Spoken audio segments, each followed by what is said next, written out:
besoin de toi, maître. Heureuse est la mère qui t'a porté et allaitée. Heureux plutôt ceux qui écoutent la parole de Dieu et qui l'observent.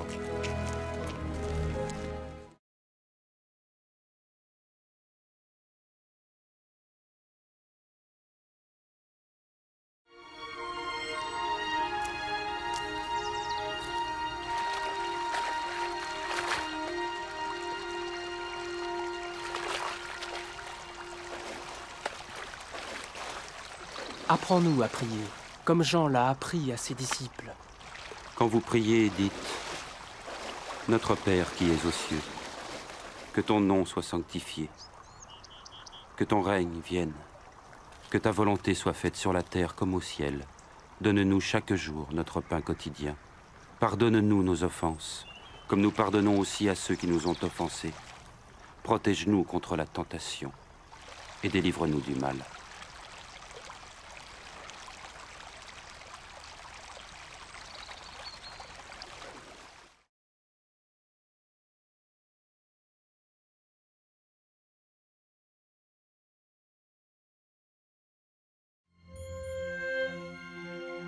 Dans les Saintes Écritures, Dieu déclare que le Messie viendrait pour être le sauveur du monde. La vie de Jésus prouve qu'il est bien celui dont les prophètes avaient parlé. Ésaïe a prophétisé que la Vierge deviendrait enceinte et qu'elle enfanterait un fils. Des siècles plus tard, la naissance de Jésus accomplissait cette prophétie.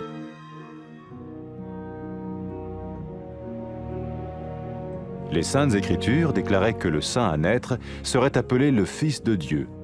Cela signifiait que Jésus serait le Fils de Dieu au sens spirituel et non au sens physique. Nous le voyons par sa manière de vivre. Il a guéri des malades, il a pardonné leurs péchés, les a ramenés à Dieu et leur a promis une place dans le royaume éternel de Dieu. Il s'est offert lui-même en sacrifice pour le péché à leur place. Puis il est revenu à la vie, victorieux sur la mort selon le plan de Dieu. Jésus a dit « Personne ne me prend la vie, mais je la donne de ma propre volonté. » La vie de Jésus n'a pas seulement accompli les écrits des prophètes, mais elle a aussi confirmé la vérité de la sainte parole de Dieu. Les prophètes avaient écrit « Ta parole, ô mon Dieu, est parfaite, elle dure à toujours. » Jésus lui-même a dit « Le ciel et la terre disparaîtront, tandis que mes paroles ne disparaîtront jamais. » Jésus est venu pour nous donner la vie dans toute sa plénitude. Mais quand l'homme a désobéi à Dieu dans le jardin d'Éden, il a choisi sa propre voie et ses actions l'ont séparé du Créateur.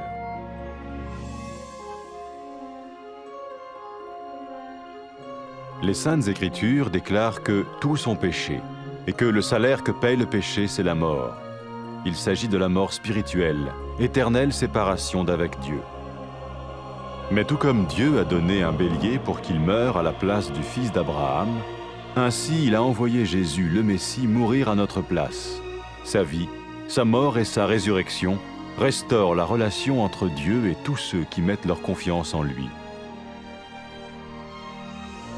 Maintenant, non seulement Jésus pardonne les péchés de ceux qui le suivent, mais il les sauve aussi du jugement éternel de Dieu.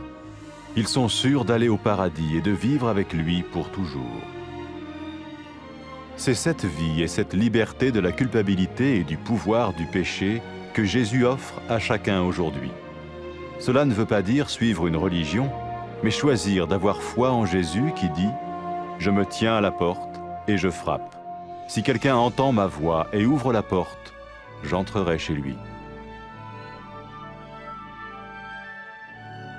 Cela veut dire se tourner vers Dieu et croire que Jésus vient dans nos vies pardonner nos péchés et nous rendre tels qu'il veut que nous soyons. Il ne suffit pas d'approuver intellectuellement ce qu'il dit, ni de vivre une expérience émotionnelle. Nous le recevons par grâce, au moyen de la foi, par un acte de notre volonté. Lorsque quelqu'un est prêt à suivre Jésus le Messie, il peut lui parler par une simple prière. Peut-être êtes-vous prêt maintenant à ouvrir votre vie à Dieu. Si oui, vous pouvez vous joindre à la prière suivante, silencieusement. dans votre cœur. Seigneur Jésus, j'ai besoin de toi. Merci d'être mort sur la croix pour mes péchés.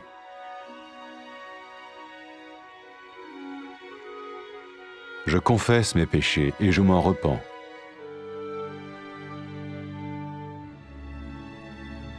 Je t'ouvre la porte de ma vie et je te reçois comme mon Sauveur et Seigneur.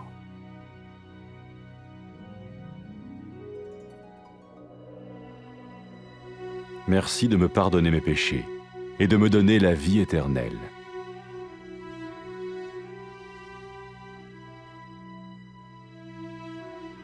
Fais de moi le genre de personne que tu veux que je sois. Maintenant que je deviens l'un de ceux qui te suivent.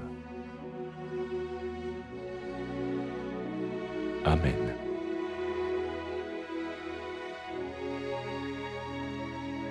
Jésus a dit à propos de ses disciples, « Mes brebis écoutent ma voix, je les connais et elles me suivent. » Pour expérimenter la vie en abondance promise par Jésus, ceux qui le suivent parlent à Dieu chaque jour dans la prière et lisent ou écoutent sa parole. Ils parlent de lui à d'autres personnes et rencontrent régulièrement ceux qui l'aiment et le suivent. N'oubliez pas sa merveilleuse promesse. Tout pouvoir m'a été donné dans le ciel et sur la terre. Et sachez-le, je vais être avec vous tous les jours, jusqu'à la fin du monde.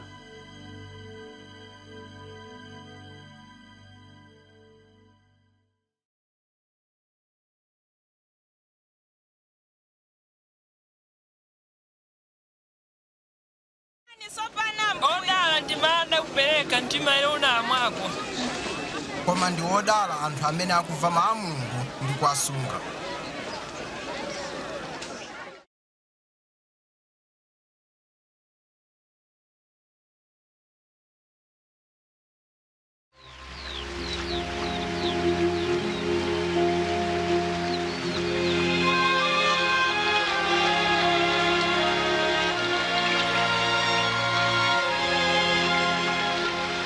Tiphunzitseni kupemphera monganso Yohane M'batizi anaphunzitsa ophunzira ake. Pamene mupemphera muziti, Atate wathu wakumwamba, dzina lanu lilemekezedwe, ufumu wanu udze, kufuna kwanu kuchitike, monga kumwamba chomwecho pansi pano. Mutipatse ife chakudya chathu cha lero, ndipo mutikhululukire ife machimo athu, monga ifenso takhululukira otichimwira. Musatilole ife kuti tiyesedwe, koma mutipulumutse kwa oyipayo.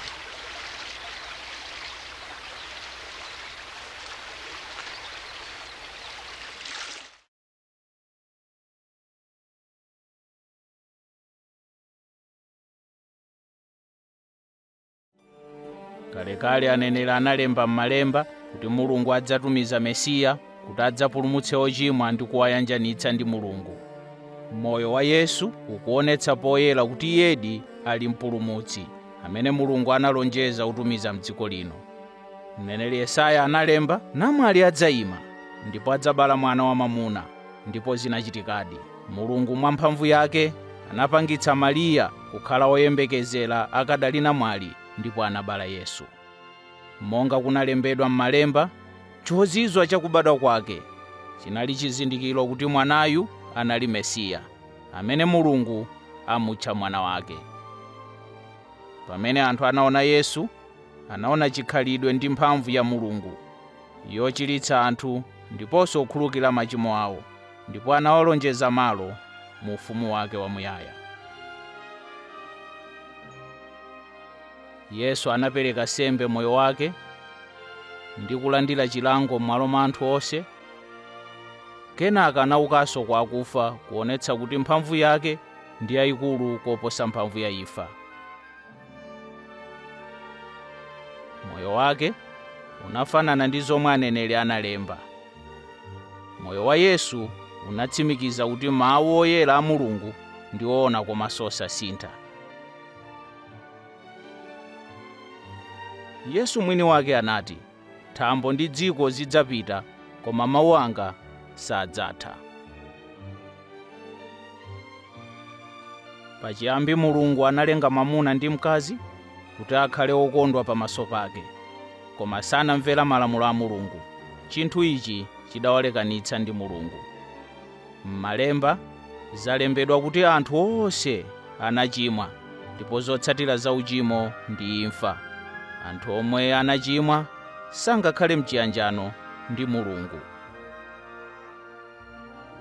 Koma monga momwe Mulungu anapereka mwana wankhosa kufa m'malo mwa mwana wa Abrahamu, momwemonso anatumiza Yesu Mesiya kudzafa m'malo mwa adzukulu a Adamu. Moyo wake, imfa yake ndi kuuka kwake anabweretsa chiyanjano pakati pa Mulungu ndi onse omwe amkhulupirira Iye. Choncho iwo amene amutsatira Yesu adzathawa chilango ndi kukhala ndi Mulungu kwamuyaya. Pamene Yesu anauka kwa akufa, anati kwa ophunzira ake, anthu adzalalikira m'dzina langa ku mafuko onse kuti Mulungu amakhululukira machimo a iwo amene alapa ndi kutembenuka kwa Iye. Yesu anatinso adzatumiza Mzimu Woyera kuti akhale ndi ophunzira ake, kuwaonetsera choonadi ndi kuwapatsa mphamvu yotsatira njira ya Mulungu. Pamene mkazi wochimwa uja analapa machimo ake ndi kuyamba kutsatira Yesu, Yesu anati, machimo ako akhululukidwa, chikhulupiriro chako chakupulumutsa. Yesu anati, pamene anthu amukondadi Mulungu, ichi ndicho chitsimikizo chakuti Mulungu wakhululukira machimo awo. Yesu Mesiya adayitana anthu kuti amutsate. Pamene chigawenga cha pamtanda chinakhulupirira mwa Yesu, chidamupempha kuti achipulumutse. Yesu anati, lero lomwe lino udzakhala ndi Ine m'paradaiso. Iwo amene asankha kukhala okhulupirira Yesu akhoza kuyamba ubale wawo pogwiritsa ntchito mawu awa. Mulungu ndinu woyera ndi wokwezedwa. Ndikuthokozani kuti mmandikonda. Ndikumva chisoni kuti ndalephera kumverani ndipo ndachimwa. Ndikuthokozani kuti munatumiza Yesu kufa pa mtanda m'malo mwanga ndiponso kuti anauka kwa akufa. Ndikuthokozani kuti munazunzika chifukwa cha machimo anga. Ndikufuna kukutsatani ndipo ndikukulandirani monga mpulumutsi ndi mbuye wanga. Ndikuthokozani kuti mwakhululukira machimo anga ndipo mwatsegula njira kuti ine ndikhale ndi inu ku nthawi zonse. Ndikupemphani kuti mundipatse Mzimu wanu Woyera kuti akhale ndi ine ku nthawi zonse.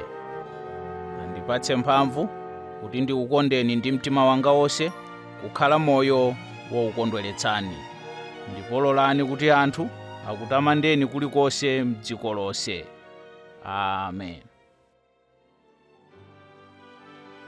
Yesu ananena za ophunzira ake, nkhosa zanga zimamva mawu anga, ndimazidziwa ndipo zimanditsata.